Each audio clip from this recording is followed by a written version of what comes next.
Good morning and welcome back once again to another episode of your morning devotion on the Home Based Ministries Network. Good morning to the Evangelist Dexter Friday, Sam Bridell, Rosa, and to all the other ministers on the network. And I pray that God continues to enlarge and build this ministry in Jesus' almighty and matchless name.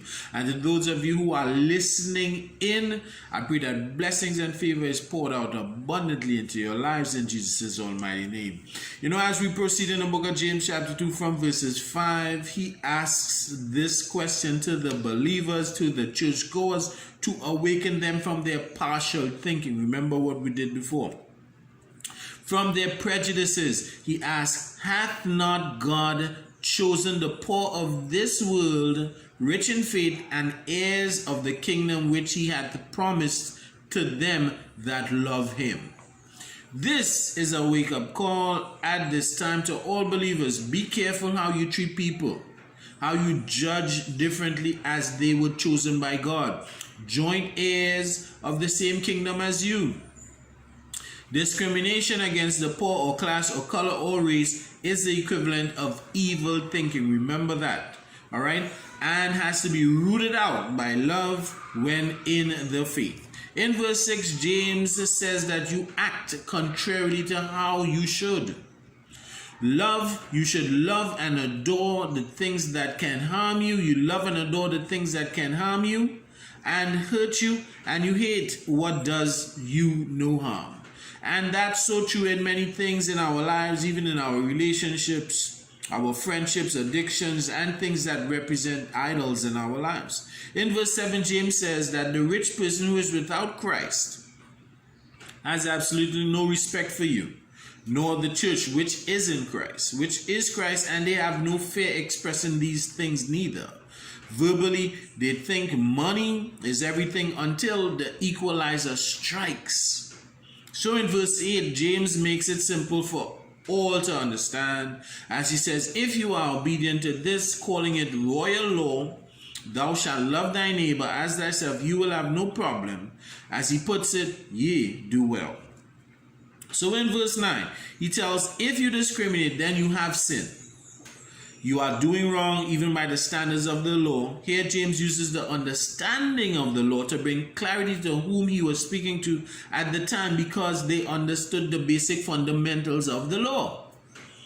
Not that they were under the law at the time, seeing that Christ died and rose again, removing the deeds of the law. So this was for the purpose of them understanding. James spoke in Jerusalem to those who were once under the law.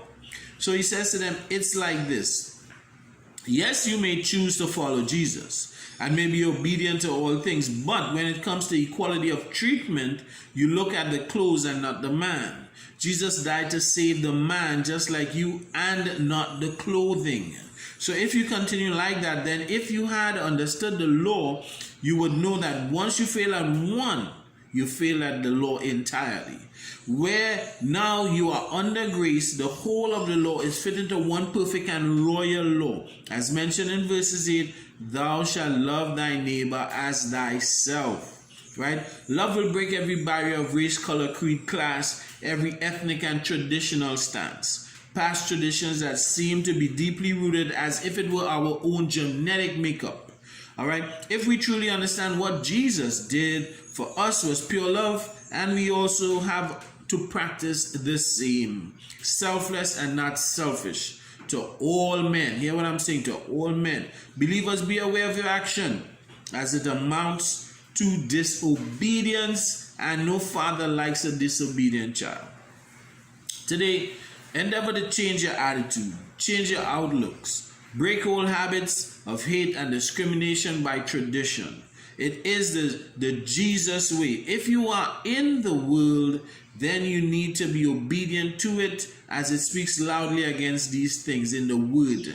All right? Love thy neighbor as thyself. Be kind to each other and to every other person. And I pray that that convicts you all into change and into thinking, into changing some of your thoughts, right? Because we need to really come together as one in Christ, one body in Christ, right? Without racial separation, ethnic separation, and all things, because we are going to be joint heirs of one kingdom in the Father.